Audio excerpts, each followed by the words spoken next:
Olá pessoal, tudo bem? Vamos aí a mais uma aula de licitações. Hoje nós vamos tratar do pregão, né? Já passamos pelas modalidades de licitação previstas na 8666, passamos também pelos tipos licitatórios e agora nós vamos abordar como se dá o processo licitatório a partir da Lei 10.520 de 2002. O que a gente precisa ter em mente desde o início relembrar, né, que a 8666 tinha vedado, né, a criação pelos entes da administração de outras modalidades que não as previstas na 8666, mas que houve aí uma alteração, essa criação da modalidade de pregão por meio de lei ordinária também, né? O pregão é de 2002, só que ele é derivado de uma medida provisória, né? Em 2000 foi editada a medida provisória 2026 e depois ela foi convertida na Lei 10.520, que é a que a gente se utiliza hoje. Se faltar alguma disposição na Lei 10.520, é usada subsidiariamente a Lei Geral de Licitações. 8666, então, tem aplicação subsidiária e essa fundamentação a gente encontra no artigo 9º da Lei 10.520. O pregão, basicamente, ele vai se aplicar em que casos? Sempre que eu tratar da aquisição de bens ou serviços que são comuns, a gente vai poder lançar mão do pregão. Esse comuns que a Lei 10.520 traz para nós, na verdade, são todos aqueles bens sujeitos à padronização. Então, vejam vocês que o celular nada mais é do que um bem passível de padronização. Se eu pegar o meu Asus aqui, nem lembro qual que é o Zenfone 2, 4, sei lá qual que era, o 5, mas são vários iguais, né? Pode ter uma ou outra diferença de, vamos supor, de memória RAM, de memória expansível ou não permite, mas são produzidos vários em sequência, né? Temos controle remoto também. Controle remoto é possível de padronização, inclusive tem aqueles controles universais. Agora, se eu falo de trabalho técnico já não é padronizado, né? Então, nesse sentido, para a gente entender, esses serviços e bens comuns são todos aqueles que têm possibilidade da gente substituir, né? Eu consigo substituir esse meu celular por um outro celular similar, que vai ter o mesmo padrão de qualidade, o mesmo padrão de eficiência. Uma caneta, né? Produção em larga escala. Uma mesma caixinha vem com 50 canetas. Então isso a gente consegue adquirir por meio de pregão. No pregão nós já vimos que o tipo licitatório sempre vai ser o de menor valor. Se eu consigo padronizar isso daqui, eu consigo ver com fornecedores, né? Eu quero adquirir um celular que tenha memória RAM no mínimo de 8 GB, memória RAM, processador, né? Tem um processador não sei o que, tenha memória expansível, que já venha com cartão integrado. Não posso falar a marca, mas se aparecer lá Asus, Samsung e LG, e os três atenderem requisito, aí nós vamos passar para a discussão de preço. E o preço sempre será o menor no caso do pregão. Tem alguns exemplos ali, né, de bens comuns aí no slide para vocês: caneta, mesa, controle remoto, televisão, qualquer bem que seja passível de padronização, computador. E nos serviços nós temos aí segurança, serviço hospitalar. O que é no caso da segurança aí do serviço? Você necessita de um vigia, de um vigilante, para fazer a segurança patrimonial lá do prédio público, né? Dependendo do município tem, né? Ou do estado tem a própria segurança estatal, digamos assim, né? No caso aqui de Chapecó, a gente tem guarda municipal, tem vigias municipais, mas não dá conta. Então o que a administração faz? Ela contrata uma empresa por meio de pregão para fornecimento de serviço de vigilância patrimonial. Interessa para nós se o vigilante contratado é o José ou o Antônio? Não interessa. Interessa para nós que precisa de um vigilante lá na Secretaria de Saúde, no posto, no pronto atendimento. Se tem um vigilante no pronto atendimento, por 12 horas, a condição está satisfeita. Se é o José, se é o Antônio, se é João, se é Maria, não nos interessa. Então tá aí uma pergunta para vocês, da CESP, né, técnico do Superior Tribunal de Justiça, 2015, mas ainda tá dentro do esperado lá. Devido ao fato do pregão ser utilizado para a contratação de bens e serviços comuns, o critério empregado para a escolha do vencedor poderá ser o menor preço ou técnica e preço. Acabamos de falar que pregão só cabe, o critério de julgamento, tipo de licitação, será sempre o menor preço. Então a assertiva aí da CESP para o STJ é errada. Mais uma questão aí do Tribunal Regional do Trabalho da Terceira Região, da analista. Pregão é a modalidade licitatória aplicável para a aquisição de bens e serviços comuns e para a contratação de obras de pouca complexidade. Não sei, não falamos nada de obra até agora, vamos passar. Aquisição de bens adquiridos por adjudicação judicial. Não falamos nada de adjudicação judicial. Aquisição de bens e serviços com valor inferior a R$80.000. Inferior a R$80.000, não falamos nada, né? Ele tenta confundir com o convite, né? Naquele valor antigo do convite. Aquisição de bens e serviços comuns independente do valor. Não falamos até o momento de valor nenhum. Vamos ver se não seria E por acaso, né? Alienação de bens inservíveis e aquisição de obras de arte. A gente sabe que a alienação de bens inservíveis é feita por meio de leilão ou concorrência, né? Então, a alternativa E não é. A alienação de bens que são adquiridos por adjudicação judicial, ou seja, lá no processo judicial, também é feita por meio de leilão ou concorrência. Então, a alternativa B não é. Obras ensejam um caráter técnico. Então, elas não se enquadram dentro do contexto aí de pregão. Né? Não é bem serviço comum. Então, a alternativa A também não é. E a alternativa C, quando ela fala de valor inferior, não tem valor referido na lei do pregão. Então, qualquer que seja o valor, desde que seja para aquisição de bens comuns ou contratação de serviços comuns, a gente vai poder lançar mão do pregão. Então, a alternativa correta é a alternativa D de delta. Dando continuidade, então, a gente pode perceber que o pregão, dada essa facilidade que ele tem, inclusive em relação ao rito que é seguido, diferente da 8666, que é um pouco mais travado, ele vem para facilitar, né, a realização dessas contratações de coisas comuns por parte da administração. Tanto é que a lei 13.303, que trouxe o Estatuto de Empresas Públicas, instituiu o pregão como preferencial sempre que uma empresa estatal, uma empresa pública, for adquirir um bem ou um serviço, desde que seja comum, né? No âmbito da administração pública federal, essa aquisição por meio de pregão já é obrigatória desde 2005 para os bens e serviços comuns. Há um decreto, né, esse decreto é o 5.450, lá de 2005, que ele fixou como obrigatório o uso do pregão. Então, sempre que cabível, o pregão vai ser empregado no âmbito da administração pública federal, seja ela direta, seja ela indireta, isso desde 2005. E alguns outros entes acabam replicando essa ideia, né?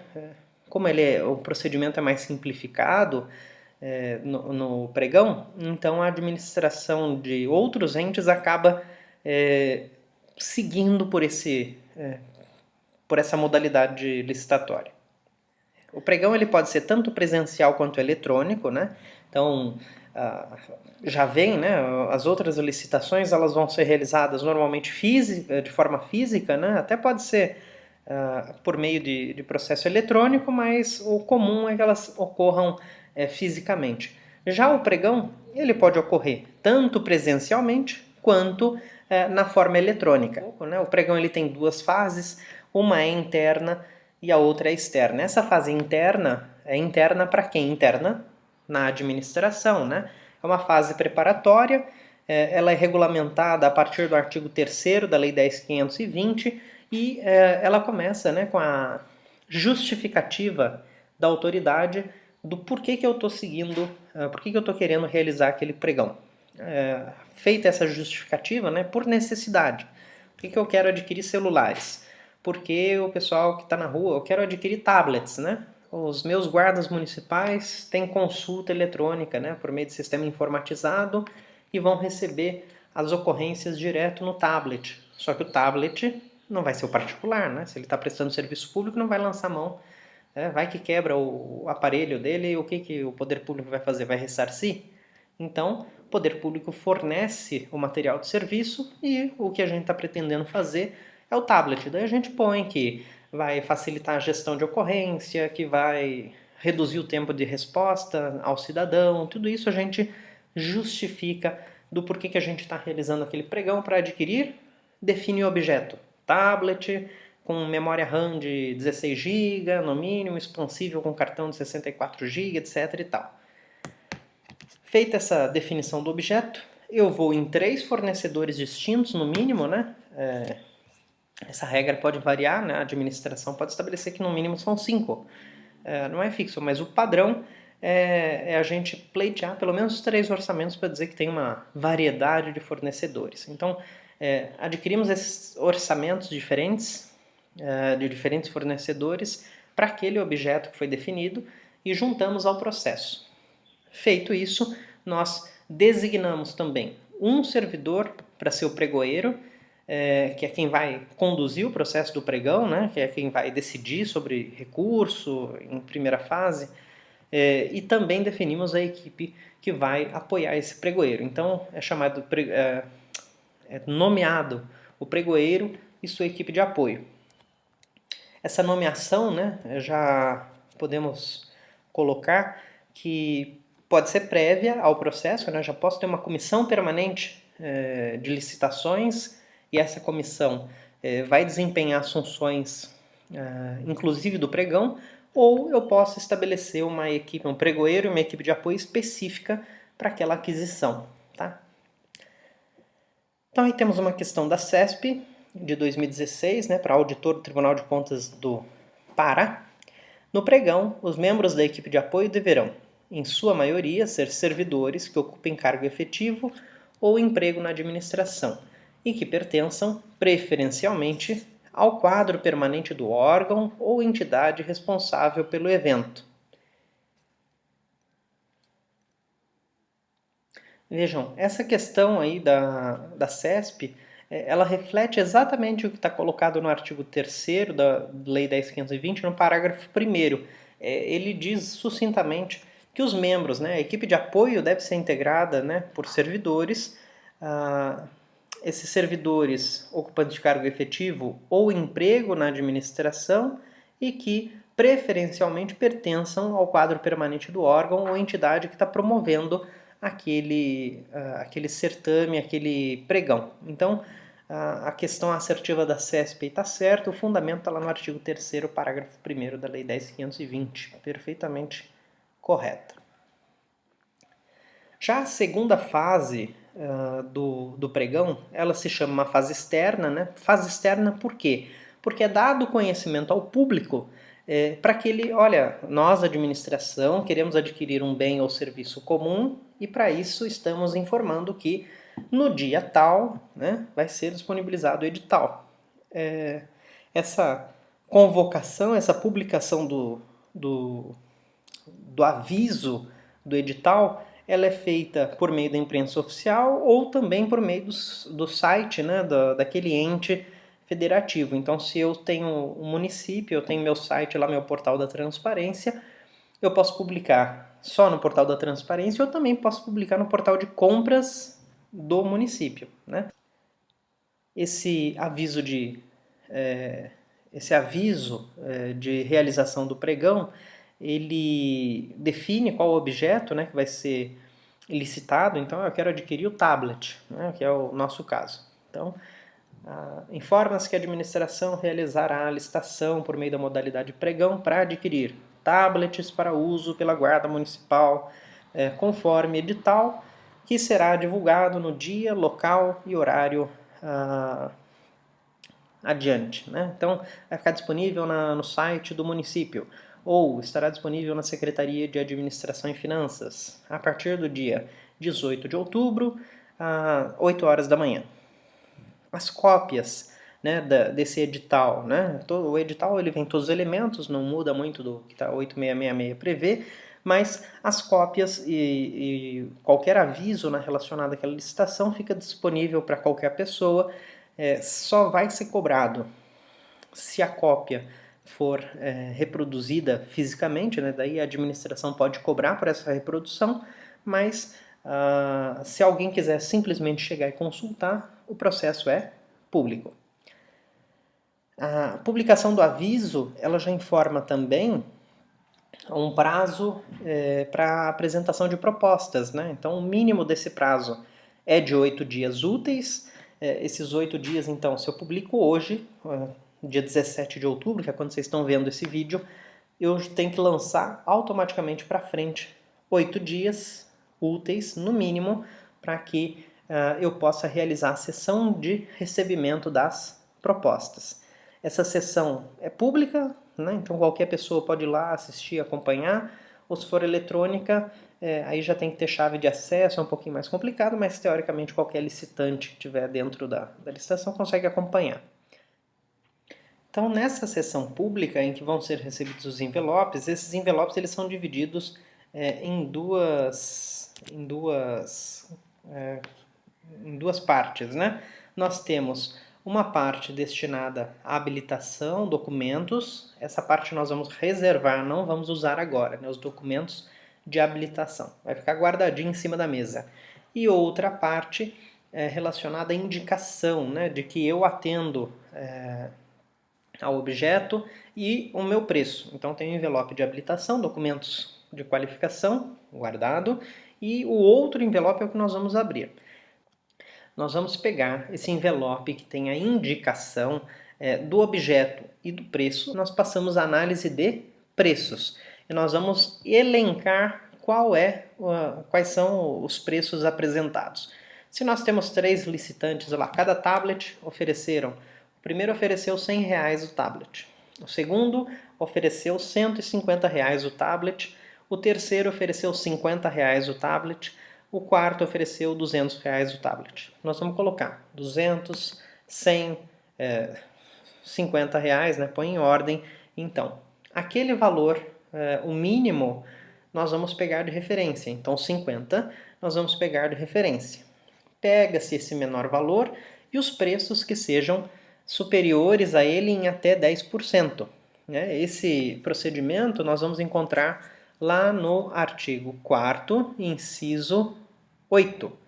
E ele diz assim, no curso da sessão, o autor da oferta de valor mais baixo e as ofertas com preço de até 10% superiores àquela poderão fazer novos lances verbais e sucessivos até a proclamação do vencedor. Então, quem é que passa para a fase de lances verbais sucessivos? Só aqueles de menor valor e aqueles de até 10% desse menor valor. No exemplo que eu dei ficou um pouco complicado, a gente teria que entrar na exceção do 9º inciso, mas vamos trazer um outro exemplo, né? 100, né? O tablet 100. 100, 105, 110, 111, R$115. São esses valores. 10% de 100 é 110, né? Então, 100, 105 e o 110 a gente aproveita. 111 e o 115 a gente desprezaria. Essa regra do inciso 8 do artigo 4º da 10.520. Tá? Se, por exemplo, a gente não tem nenhum valor dentro de 10%, né? Então vamos supor lá naquele outro exemplo de 50%, 50% não, né, de R$50 não teria, né, o próximo valor é só 100, aí daria muito acima dos 10%, né? Se fosse pela regra só de 10%, a gente não teria como aproveitar nenhum outro, aí não vai ter concorrência, vai ficar só com esse valor de 50%. Justamente para isso vem o inciso 9. O inciso 9 ele põe para nós que não tendo pelo menos 3 ofertas dentro desse valor de 10%, aí nós vamos chamar as 3 melhores propostas, né? Vamos supor que nós temos aí um objeto que custa, o valor menor dele oferecido foi de R$1.000. 1.000, 10%, 100, né? Então até 1.100 nós poderíamos chamar. Só que um ofereceu 1.000, o outro ofereceu 1.200, o outro 1.250, o outro 1.300. Para eu ter no mínimo a concorrência, eu chamo os 3 menores daí nessa regra do inciso 9. 1.000, 1.200 e o 1.250. O 1.300 eu já não vou chamar mais. Esses que vierem para essa segunda etapa, então vão para essa discussão, né, de lances. Esse verbais, obviamente, se eu estiver falando de um pregão eletrônico, vai ser no próprio sistema informatizado, né? Então vem, aparece um, daí o outro já põe abaixo o valor e o outro põe abaixo. Basicamente, aquela regra lá da licitação de Roma Antiga que foi passada para vocês em sala, né? Enquanto tiver tempo e o pessoal quiser ir reduzindo o valor, tá tudo certo. Encerrada essa parte de lances verbais e sucessivos, a gente verifica qual foi o menor valor e daí passa para a fase de julgamento e classificação. Esse julgamento e classificação, o que vai acontecer? Vou pegar o menor preço e vou verificar se aquele licitante do menor preço ele realmente atende às condições, quais foram as condições que ele propôs, né? Vamos supor, o mínimo para aquele tablet nosso era 8 GB de RAM, não era isso? E ele ofereceu 16 GB. Beleza, só que ele vai se vincular, não esqueçam isso. Sempre que eu ofereço uma proposta, eu me vinculo a ela depois enquanto licitante, tá? Então ele ofereceu 8 GB, está dentro do critério que foi estabelecido. Ele ofereceu 16 GB, maravilha, está dentro do critério. Ou vamos supor uma aquisição de carro, né? O carro nosso era 4 portas, ou 2 portas, né? Melhor, 2 portas. E a pessoa vem e oferece 4 portas. Se ele ofereceu algo a mais, ele se vincula àquela proposta. Então, a partir do julgamento e da classificação, né, se for verificado que o objeto oferecido pelo licitante, que ofereceu o menor valor, né, também, atende aos requisitos do edital, e se o valor estiver dentro daquilo que a administração se propõe a aceitar, então nós passamos ao inciso 11. Né? Então, examina-se a proposta, classificada em primeiro lugar, né? Ou seja, aquela que ofereceu o menor valor, e daí o pregoeiro vai decidir se aceita ou não aquilo que foi oferecido. Né? Então, se for aceito, tudo certo, a gente vai ver daqui a pouco, né? Passa para a fase de verificar a documentação desse que foi aceito. Se não foi aceito, nós vamos pular do 11 lá para o inciso 16, que fala acerca da inaceitabilidade da oferta. Se for julgado inaceitável, volta-se para o segundo classificado e a gente vai ver se o que o segundo classificado, né, ou seja, aquele que ofereceu o segundo menor valor, se ele atende aos requisitos de aceitabilidade. Vamos supor que o primeiro, né, a gente queria adquirir o tablet, e o primeiro ofereceu um tablet de 4 GB. A gente queria adquirir um de 8 GB de RAM. E o que ele ofereceu é um de 4. Ele ofereceu lá, R$50. Não atende os critérios. O primeiro colocado, ó, cai fora, tchau, vai embora para casa. Nós vamos para o segundo. O segundo, a gente verifica aqui, ofereceu um tablet de 7,5 GB de memória RAM. Não são 8 GB. Tchau, segundo, nós vamos para o terceiro. E assim nós vamos até achar alguém que atenda ao mínimo exigido. Aí nós somos para o terceiro colocado. O terceiro colocado, ele apresenta a proposta de um tablet de 16 GB de RAM e que atende todas as características mínimas que foram exigidas pela administração. Passamos dessa fase, nós vamos lá para o segundo envelope. Lembra-se que ficou um envelope guardado em cima da mesa? Nós abrimos só o preço, chamamos todo mundo, vamos discutir preço. Terminou essa parte, terceiro colocado, seja bem-vindo, o seu preço oferecido foi o menor, é aceitável a sua oferta, vamos verificar sua documentação. A partir do momento em que eu pego o envelope de habilitação, aquele que estava lá guardadinho em cima da mesa, daquele licitante, eu vou verificar se ele está com situação cadastral regular, né, se as condições de habilitação dele estão corretas. Se não estiver, eu volto para trás, eu volto para o quarto, né, eu vou chamando os subsequentes até alguém que se enquadre, né? Se não tiver ninguém, nós vamos mais para naquela regra geral da Lei 8666, né?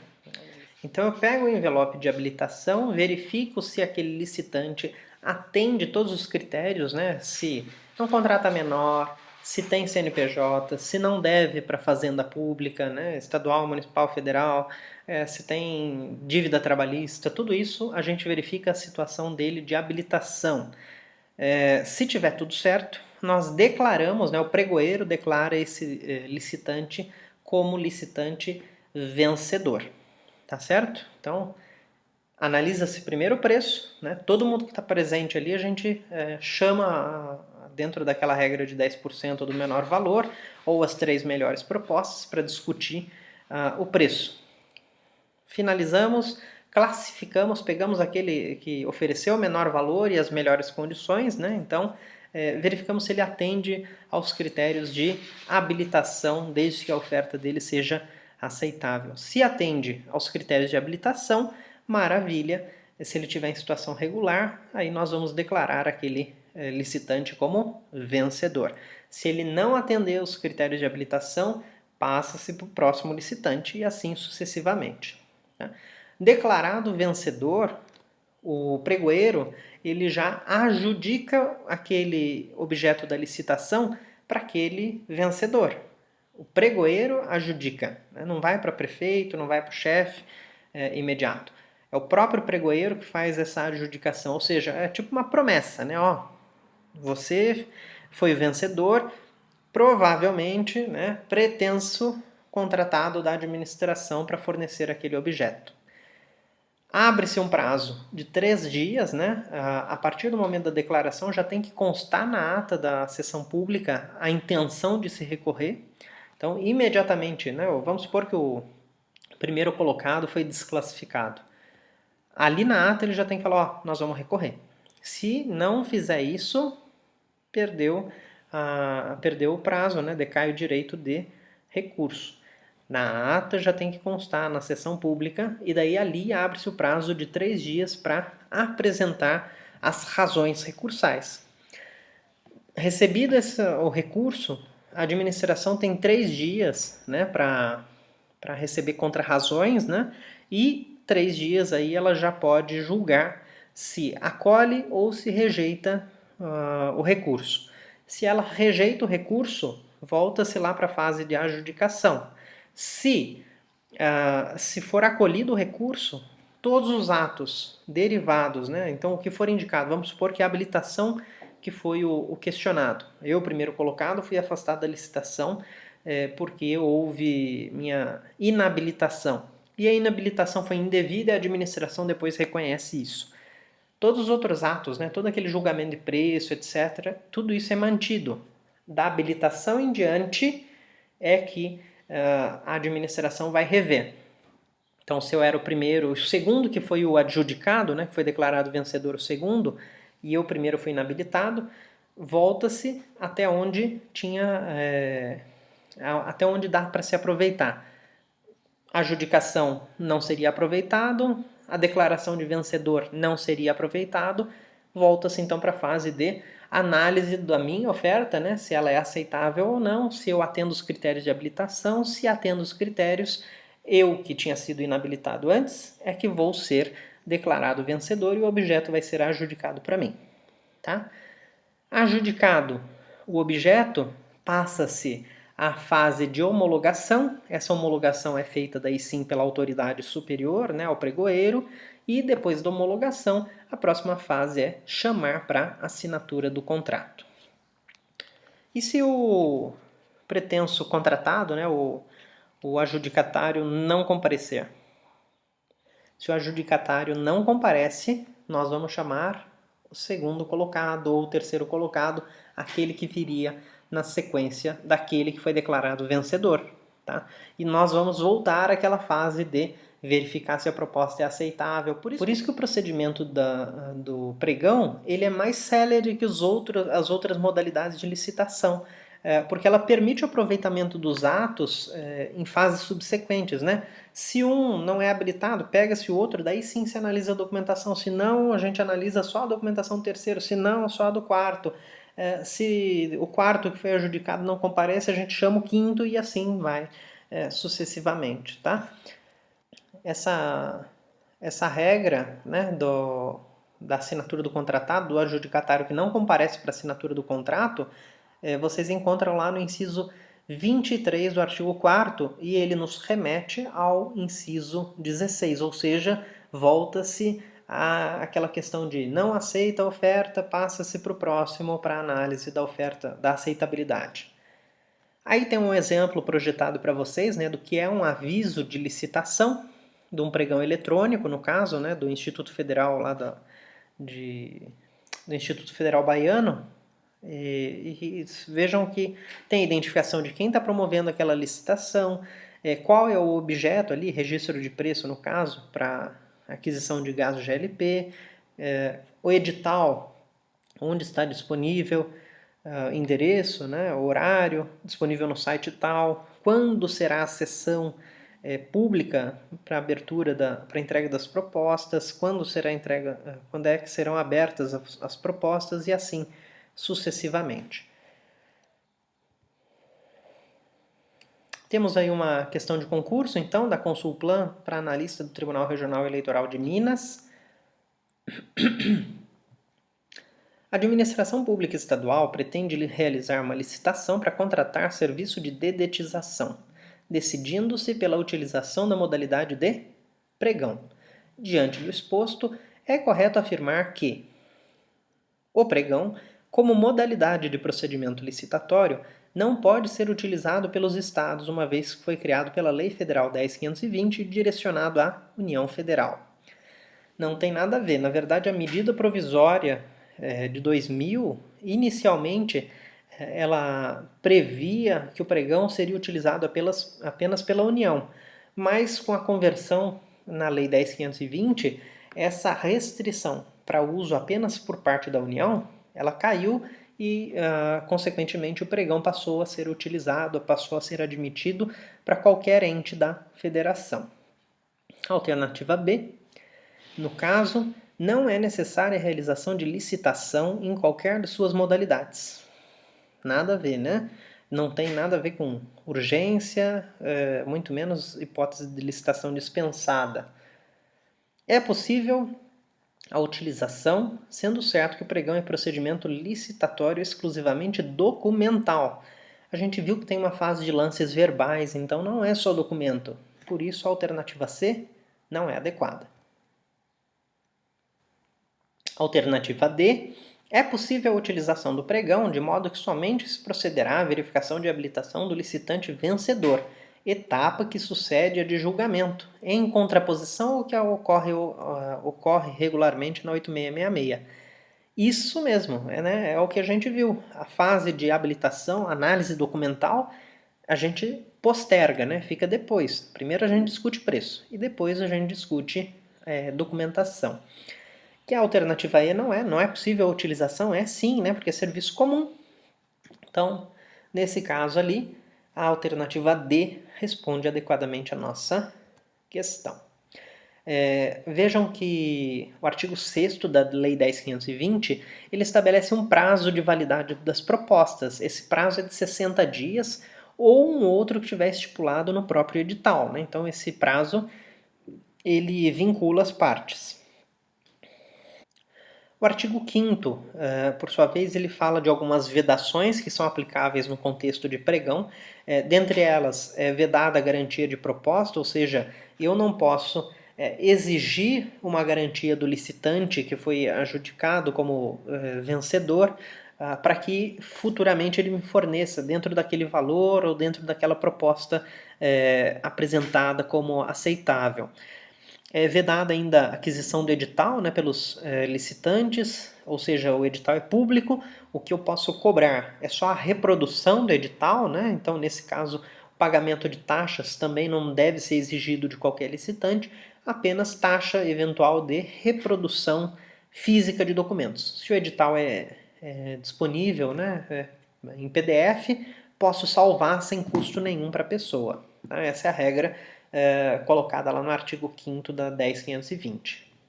E o artigo 7º, ele trata de algumas regras, né, relacionadas à punição para quem não se apresentar para celebrar o contrato. Né? Então, aliás, não só, né, no caso de não celebrar o contrato. Então, se eu apresento uma documentação falsa, se eu não mantenho aquela proposta que foi ofertada, e daí a administração tem que chamar o segundo colocado logo depois de já ter sido assinado o contrato, ou se falha, ou se tem alguma fraude na execução do pregão, ou se tem um comportamento inidôneo, todas essas características, elas ensejam algumas sanções administrativas. Dentre elas, nós temos o impedimento de licitar com a administração, né?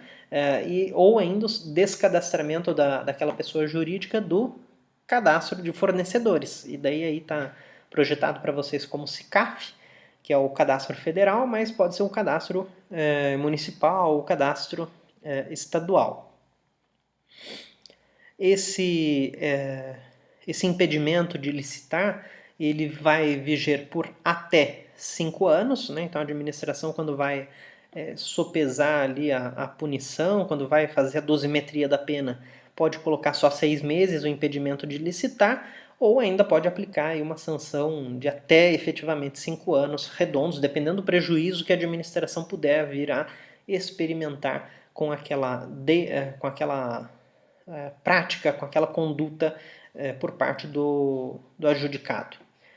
Isso tudo ainda sem prejuízo da multa que pode ser aplicada pela administração e outras eventuais punições legais. Né? Se tiver fraude dentro da licitação, aplica-se a multa, impede de licitar e ainda assim pode-se abrir procedimento crime, né? Porque é crime contra as licitações. Com isso, nós encerramos essa parte de tipos e modalidades de licitação, né? Passamos agora pelo pregão e a gente encerra então esse bloco de aulas para vocês. Tá? Deixo aqui meu abraço, qualquer dúvida eu permaneço à disposição, podem mandar e-mail, podem mandar mensagem no WhatsApp, podem mandar no Instagram, aquilo que vocês preferirem. Não se esqueçam de estudar para a prova, né? Preparem o Vademecum e vamos para a M2. Abraço, gente, e até logo mais.